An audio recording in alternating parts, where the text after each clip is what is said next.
Hi, I'm Reverend Paula Montgomery Skiles, and welcome to the fifth Sunday of our Lenten services. And it is entitled Ready for a Miracle, and this is part two of two messages regarding the life and teachings of Jesus Christ and his experience of becoming ready for the miracle of resurrection in his life. But the reality is that story is much more than a story about his experience. It is an allegory of our own lives and how you and I can experience something greater. We can too, just like Jesus, get ready for a miracle. So let me recap for just a moment small portion of message one, part one. And that is, Jesus found himself where he had this realization of truth. He had this understanding, this direct knowing that came to him through his connection, his vision to seeing God and experiencing God on such a deep level that his whole being was changed. And the way the Bible says it is this: the heavens were opened, and the Spirit of God descended like a dove. Essentially, his owning that he was a son of God, that he was one with God, he was the expression of God here and embodied here on this earth, was that moment, was that experience. And he could see the reality of that and how he can and would be able to live it. And he's led into the wilderness. Now remember, the wilderness, as we expressed, these are the initiation points in our life. These are the things that come to test our mettle, if you will, to bring forth from within us, to draw forth from within us the strength or the courage or the willingness or the patience or the belief and the faith. The initiations are about those things, to be a catalyst for you and I to have a completely different experience of life, one that is ready for a miracle. And so this is what the wilderness experience is about. And he fasted 40 days and 40 nights, which means essentially for you and I, it's that time that we need to prepare. It's that energy of refining and making our lives more whole. Requires some cleansing, requires some purification. I don't know about you, but sometimes my mind needs a little washing, and this is the idea. And so, we look at, this is how we look at the traps and lures, because power, which is what we're talking about, spiritual power, and the initiation into that has its own temptations. It has the ability, much like an opiate, to get us off course, to take us into where we focus on that, and it becomes our focus, which is taking in and abusing or a misuse of the power that God is within us and around us. So what is that power? That power is the ability for you and I not only to shape and bring our thoughts and feelings into manifestation in this world, but to truly just change who we are, to reflect and to become better individuals, and to move beyond the conditioning of our childhood, or to move beyond the experiences of our life that took us into some level of misunderstanding or creating beliefs about ourselves or others that just aren't true. And that happens in life sometimes. So here we go. Matthew 4:3. And the tempter came and said to him, "If you are the Son of God, command these stones to become loaves of bread." But he answered, "It is written, one shall not live by bread alone, but by every word that proceeds from the mouth of God." Okay, so keep in mind, first of all, that the tempter, Satan, is the way that it expresses in the Bible, is translated as the accuser or the adversary. And it's the energy in you and I, or the forces that are around you and I, sometimes just that will take us off center. That those forces that keep us from submitting to that will of good, the greater good for our own lives. And it can be the temptation to, get involved in a relationship we know on some level isn't going to work, or it can be the temptation of letting go of a dream that really holds our good for us. So there are a lot of different kinds of temptations, and Jesus had his own. And we're going to, this is now taking an understanding that Jesus is facing his temptation, but in general, it's a temptation for you and I as well. So here's how I would like to express this allegory to help us to understand. Stones in the Bible represent truth. It's a fixed, hard, if you will, immutable, which is a better word, understanding. And truth in and of itself is something that you and I cannot change. So the bread symbolizes something that feeds us, and so when the tempter is saying, make these stones into loaves of bread, he's talking about taking a truth that has been understood and creating a teaching that will feed you or me. In effect, what this is taking and putting a limitation, because when you and I experience a truth, there's something happens to us, and we can experience a complete difference of mind and body, or even belief systems, when we get that experience. But to take it into, to put it into a teaching or a religion, it becomes limited in that form. It can become stale. And so you hear Jesus' answer, it is written, one shall not live by bread alone. Meaning, there is a purpose, there is a reality of bread, and it's meant to feed us. But by every word that proceeds from the mouth of God. In other words, those teachings have to become something of where you and I are able to experience the breath of Spirit, or the living Spirit of God in them.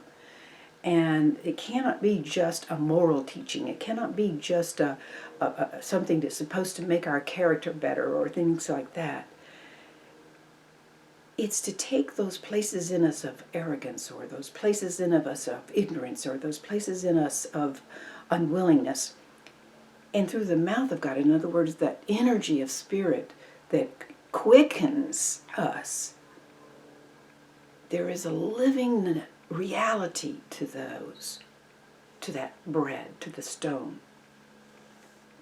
So in other words, this whole allegory, this temptation for Jesus, was about just simply taking the truth of, heaven on earth is meant to be his ministry, right? Taking that and making his own religion and just going with it, just making a religion and moving on, rather than taking the experience and being led and guided by what that might mean in any given moment for him. So, okay. So we go to the second temptation. Then the devil took him to the holy city and set him on the pinnacle of the temple, and said to him, if you are the Son of God, throw yourself down, for it is written, he will give his angels charge of you, and on their hands they will bear you up, lest you strike your foot against a stone. And Jesus said to him, again, it is written, you shall not tempt the Lord your God. Okay. All right, so consider Jesus came teaching the beauty and continuity of the body temple, the perfection of this enduring temple that Spirit was a part of, which was the living Christ, and which he exuded, which he expressed. He lived completely, fully. And he did so saying, follow me into the regeneration. Regenerate who you are. Recreate, rebuild, resurrect, come up. Bring into your being from within. Bring it forth, because the reality is all of the limitations that you and I hold about ourselves truly are imposed upon rather than something that is natural to us. So he's embodying the living Spirit of God, and he's saying you can enter into this. Okay, that's his message. But in this temptation, what has happened is the tempter has taken Jesus to the pinnacle of the temple. Now keep in mind, the Hebrew temples had all these open courts and you could see everybody and everything was going on, but there was a section you couldn't see. And there was a temple, an inner part of the temple. And so by his being taken by the tempter, by this devil, to this temple pinnacle, which means the top, if you will, he's taking and observing things from the top, and there's this part you cannot see.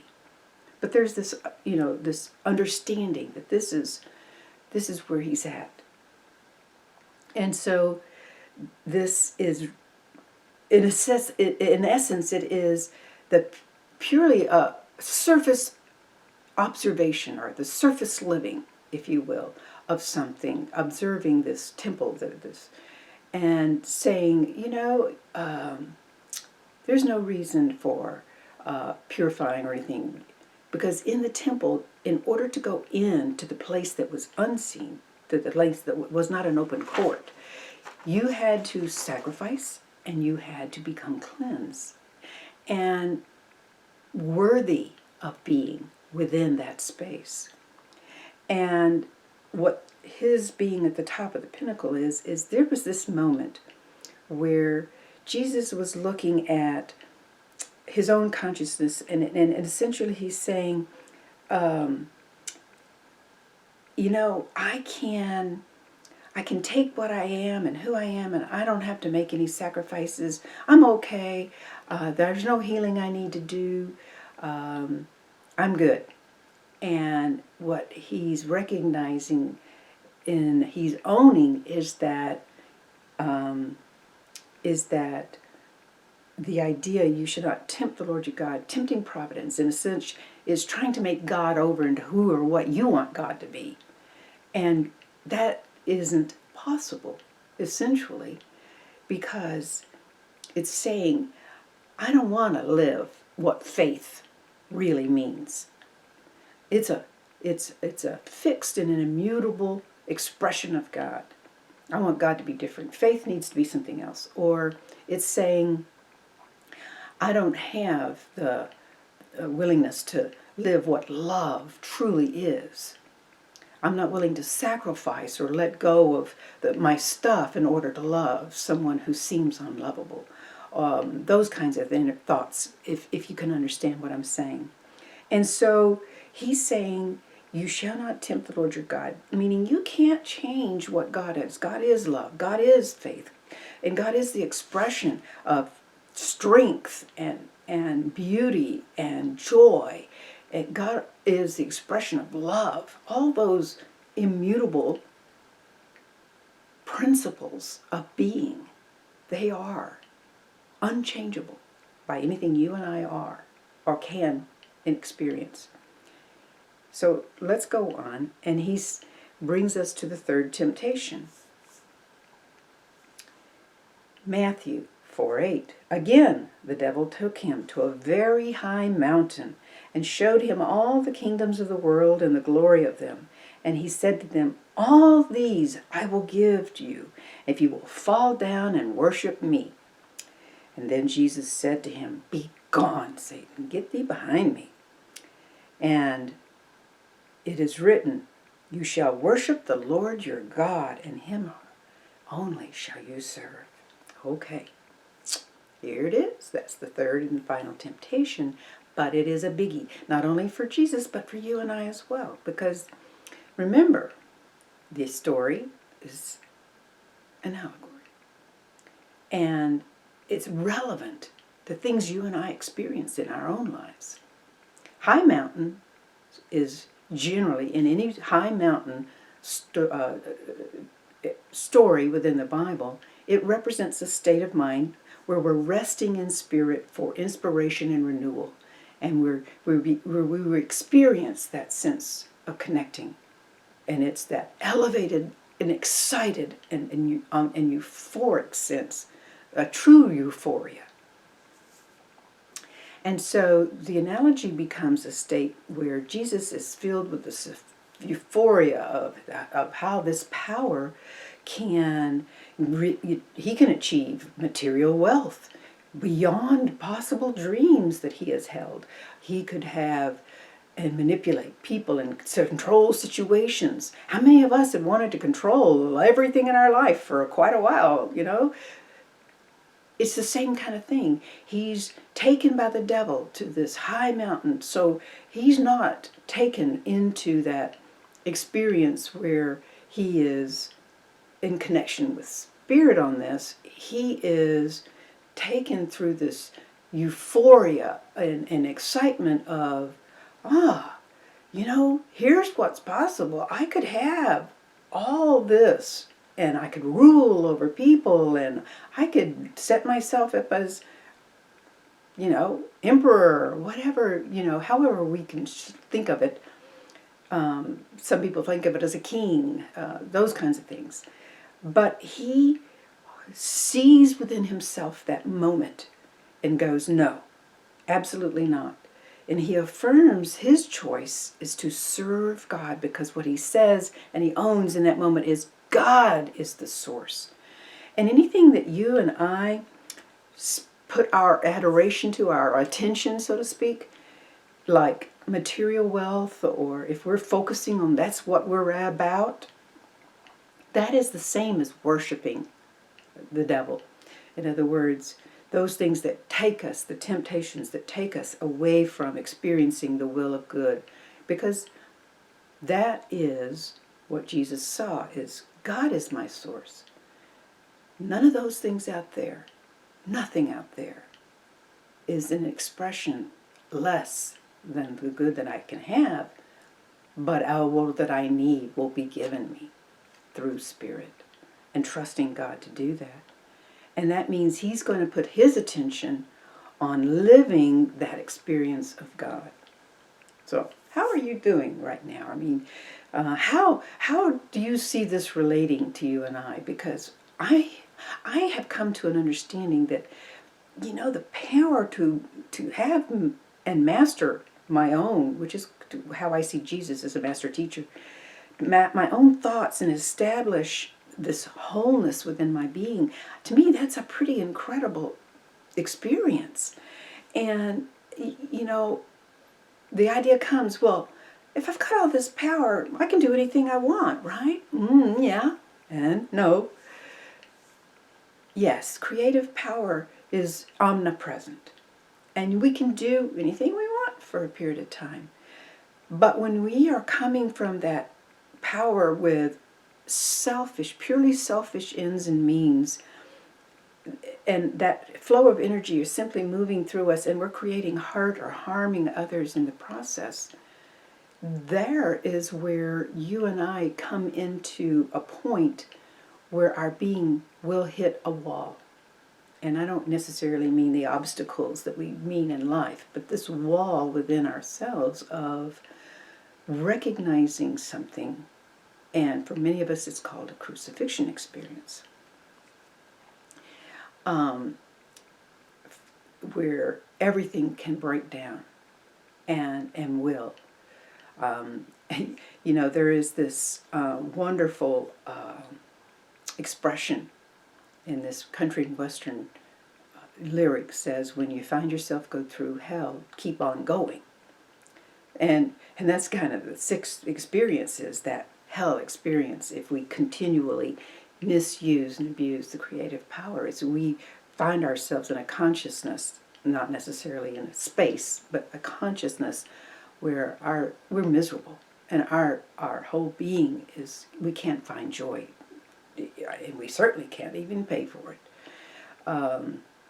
And so recognizing that distortion of spirit has brought us to this place.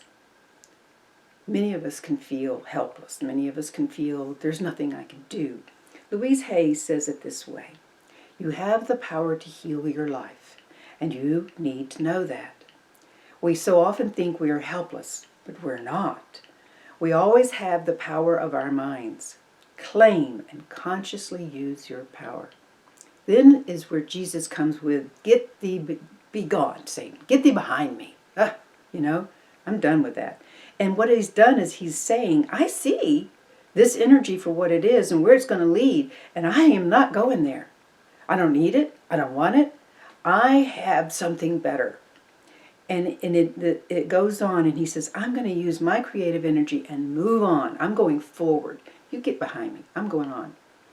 And so Matthew 4:11 ends with, then the devil left him, and behold, angels came and ministered to him. As you and I claim this power of change and transformation and making things happen in our lives and bringing forth our dreams and things, it takes effort. And the angels that are coming and ministering after we've released the temptations are those very thoughts and ideas that inspire us and uplift us and minister us and help us to heal through all the changes that are coming as a result. And there are things we have to deal with when we make those fundamental changes in our way of life. But it's part of embracing the absolute nature of spirit. And it's part of how we get to experience our own health and well-being. This spiritual power is increased through you and I living and, if you will, exalting the divine ideas such as health, and peace, strength, wisdom, understanding, beauty, faith. These and many others like them are the absolute nature of God. And when you and I can live them and recognize they're not just a concept, they are a principle of being in and of themselves. And they have a reality. It's a spiritual reality until you and I make it a physical reality that others can experience. And we bring it forth. And as we do, that Christ presence becomes a reality for you and I.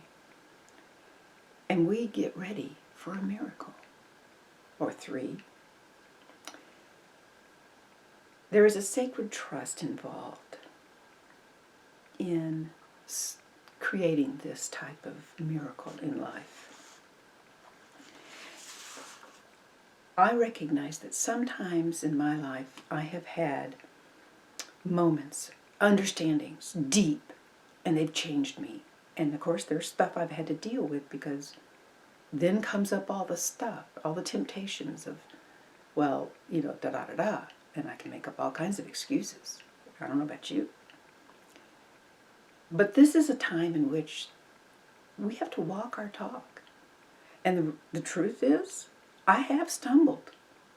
And here's what you have to understand for me, and I have to understand, and then it's the beauty of it, is that when I fall, and I'm usually on my knees, I can usually find that expression of God that I need, whether it's strength, whether it's faith, whether it's healing, whatever it is simply looking at me and within my own being, just a presence waiting for me to embrace it. And as I do, I can rise up again and resurrect into a miracle of new life. A miracle of whatever it is I'm seeking. And I've had many moments of those. I'm sure you in your life may have had them as well.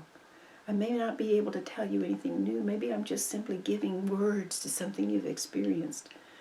But what I hope you can do is to say, I'm ready for a miracle. And to understand the process so that you can be intentional in all that you need to be about. So are you ready for a miracle? I hope you can say yes with God's guidance and strength. I'll overcome whatever obstacles get into my way, and whatever tempts me, I shall release and say, get behind me. God bless you as you get ready to build a life that is ready for a miracle. Or 3 or 4 or 12. God bless you. If you'd like to, I'd invite you to close your eyes if it feels comfortable as we close with a closing prayer.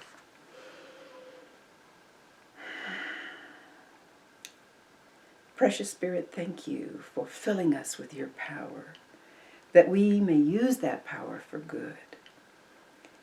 You have been a part of our being from the beginning. You are the expression of our very life.